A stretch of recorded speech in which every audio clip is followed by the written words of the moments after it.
Hey guys, welcome to my brand new YouTube channel, Padfoot Plays, where I'll be bringing you the latest in movies, TV shows, and games. So if you enjoyed today's video, make sure you like and subscribe for more. I'm your host, Padfoot, and here to help me kick off my channel is two of my favorite YouTubers, tyattheburg. What's up, Shinigamis? And ItzDEISEL. Hey, what's good, guys? So make sure you guys head over to their channels and give them your support. I couldn't think of a better way to kick off my channel than to review the brand new movie, Death Note. So, shall we begin? So, I noticed a lot of differences between the anime and the movie. And Diesel, you have seen the anime. Correct. And Berg, you have not. No. So, a non-anime fan going into this movie, what was your thoughts of Light? Okay, this guy.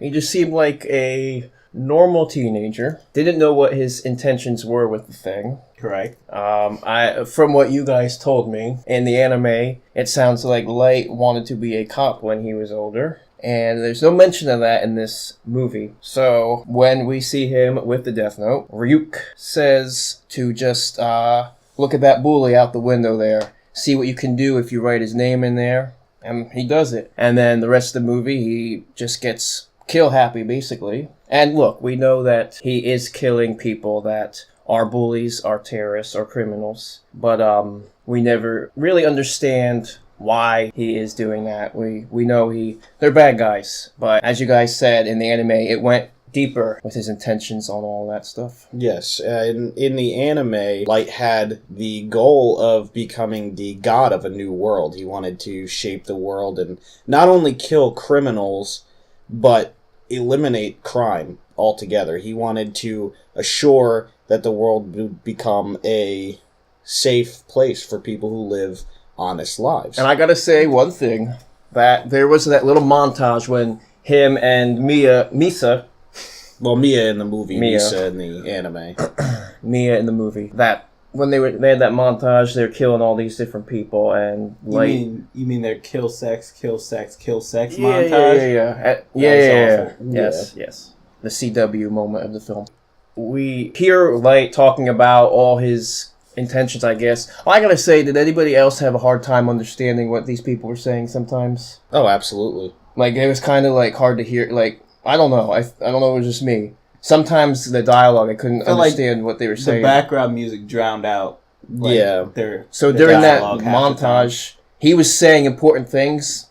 I didn't necessarily hear some of it. I know he did kind of say something about his intentions, like what you were saying about getting rid of all criminals and stuff. But I actually had to rewatch the movie with subtitles earlier, and I did notice a lot of things that he said that I didn't pick up with the first time I watched the movie. Mm-hmm. So do you know but what with he's the saying subtitles, in that I know, montage? Yeah. You have an idea what he's saying? Yeah. Essentially, he says that it goes, it's bigger than the two of them. That he did go into how he wanted to not only kill people that he thought were not worthy of life, he also wanted other people to feel safe.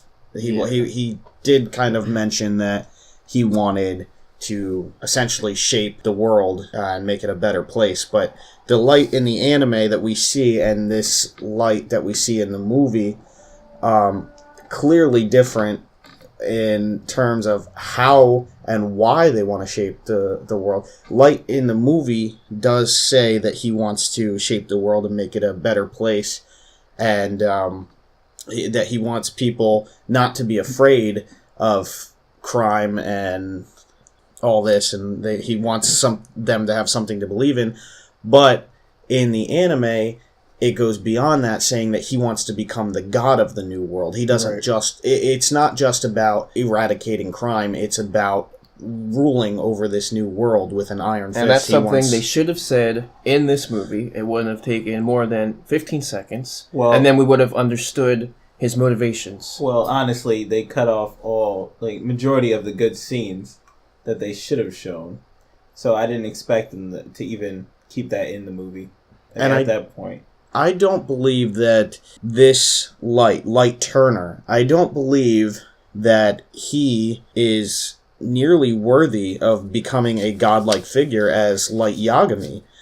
He's clearly a lot less intelligent. He's immature as compared to Light Yagami. He's just not at all what you would expect a godlike figure to be like. And that brings me to my second point. With Light's reaction when he meets Ryuk in the movie, I have to say, is the biggest turnoff I have seen. In the anime, when Light meets Ryuk, he is shocked at first. He does scream and he falls out of his chair.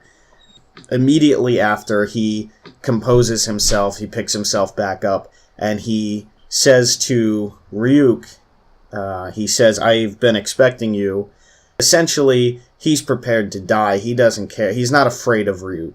And Light in this movie, to be quite blunt, he screams like a little bitch and hides under a desk. You're talking about that? Yeah, I am talking about that. Okay, I have a question. In the anime, he says, "I've been expecting you." You want to explain that to me for a moment here? He came to the conclusion that the Death Note was obviously from a different world. See, now in the anime, Light doesn't need Ryuk to tell him to use the Death Note.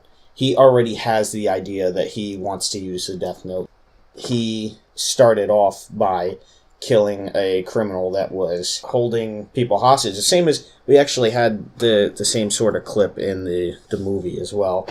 The criminal was holding hostages in a building surrounded by SWAT. Anyway, he arrived to the conclusion that he could shape the world using the Death Note on his own. He didn't need Ryuk's assistance in doing so. And in the movie, Ryuk was calling the shots in the beginning. He said, use the Death Note. He said, kill this guy.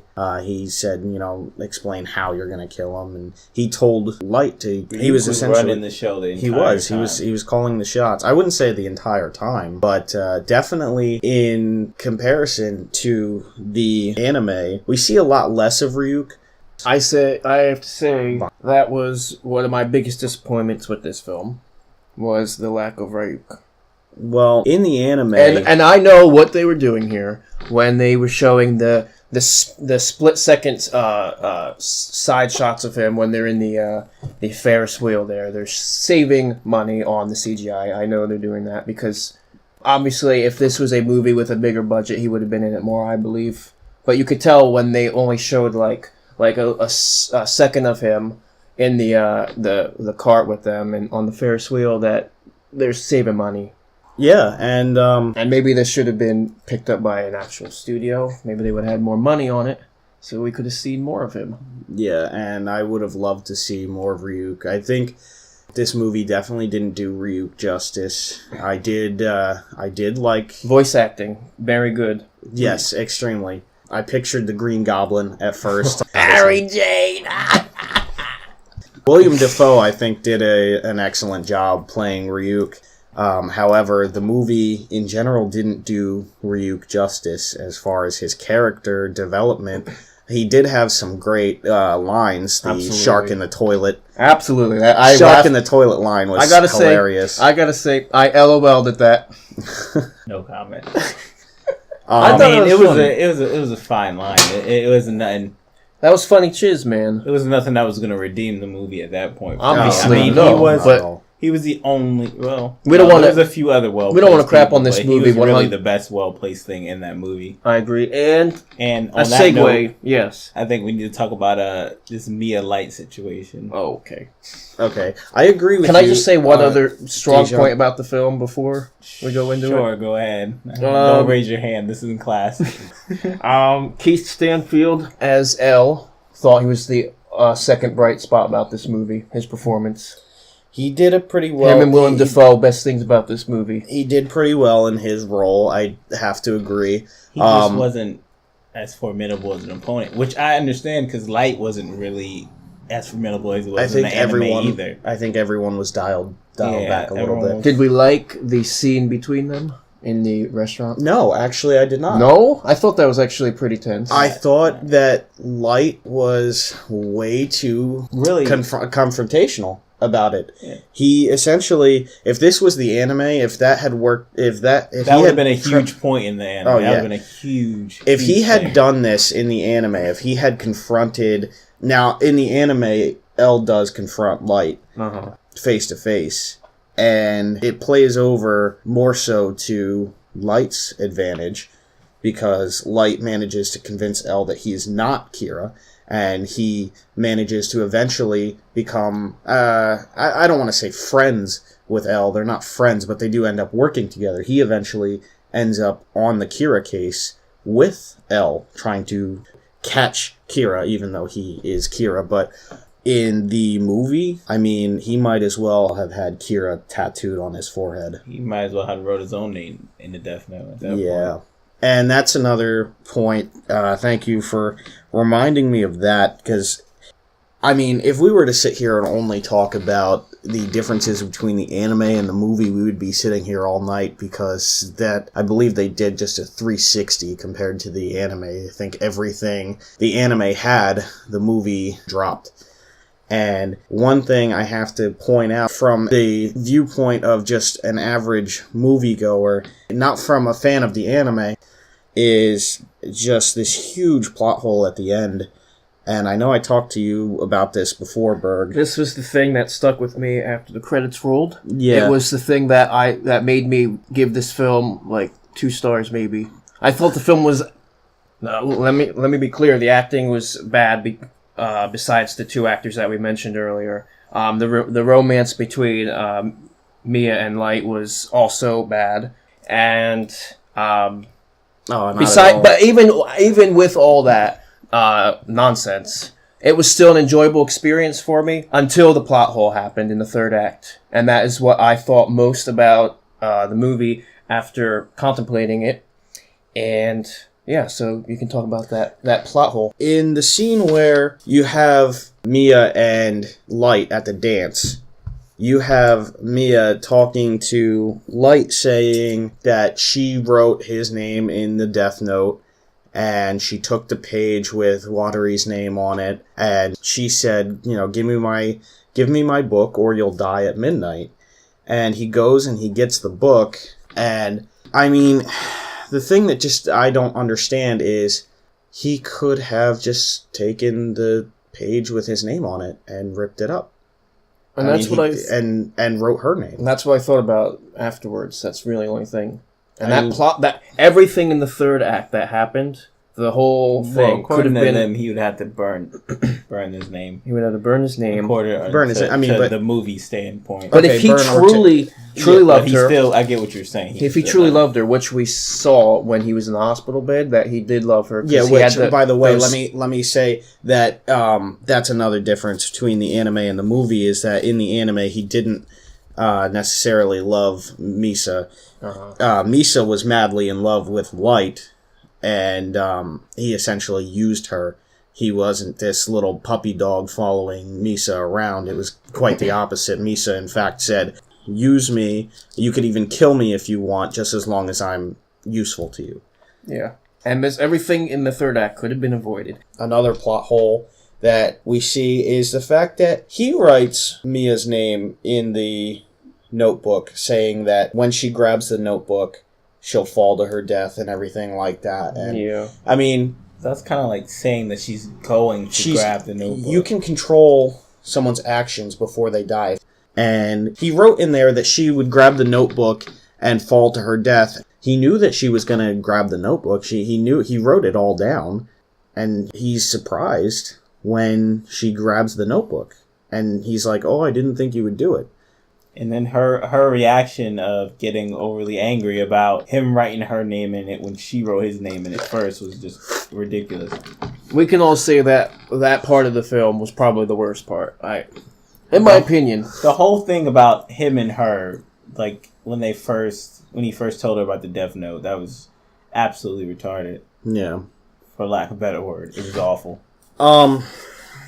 Getting back to the differences between the anime and the movie, I have to say another thing that was very disappointing was how him and Mia, came to be Kira as one person, essentially. And in the anime, you see Light is very protective with the Death Note. He's very cautious and he thinks 5 moves ahead, and he doesn't let anyone know that he's Kira. He's very smart about the whole thing. And in the movie, he shows the Death Note to the first girl that's willing to pay any attention to him. There's no real way to redeem that movie from that. From that point on, I knew it was going to be a shit show. Light had a lot of teen angst in this movie. He did. A lot of teen angst. He was going through puberty, I Now, believe. do we think that was for us to relate with him, or what? Why so much teen angst? I don't know. Another thing that I'll have to say is I did like Keith Stanfield's performance as L. I wasn't a huge supporter of L in the beginning before I seen this movie. He sat like him. I didn't like the fact that they changed his entire character, not only physically, but the fact that he appeared in public. He was only wearing a bandana and a hoodie. The fact that he used absolutely no voice filters when talking through the computer. They ruined his big reveal.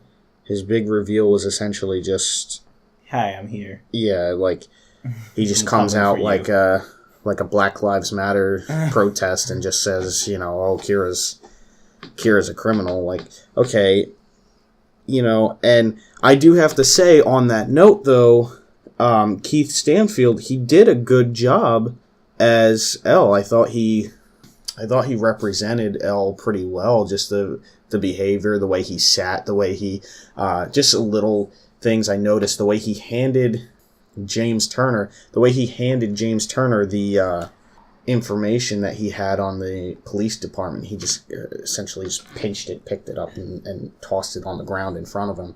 That was very much like L's character in the anime. I thought he represented L pretty well. Regardless, I don't think it's his fault so much that the writers decided to. No, I think the writers absolutely destroyed. Well, the writers absolutely destroyed the movie in general. What script he had, I thought he did well with it. Yes, exactly. The writers destroyed the movie, but the actors at least gave the movie some sort of. They gave it what they could. Yeah, they tried to make the best of a bad situation, and I think they did well. The writers had a masterpiece in their hands that they really just had to trace the lines and copy, really, and they managed to screw that up. I don't know how. They had a great story already there. They had the script for them. Yeah, and they still managed to mess it up. I gotta say, you had a very good story here. I didn't watch the anime. You had a really good plot here. This should have been a very good movie. I gotta say, I was not impressed whatsoever with Nate Wolf's performance. Yeah. And, like I said, the Light that we're used to, Light Yagami, I mean, he's the perfect student. Everyone likes him. He keeps to himself. And Light Turner is the exact opposite. He's a troubled kid. He gets detention. He's doing other people's homework for money. He gets in fights.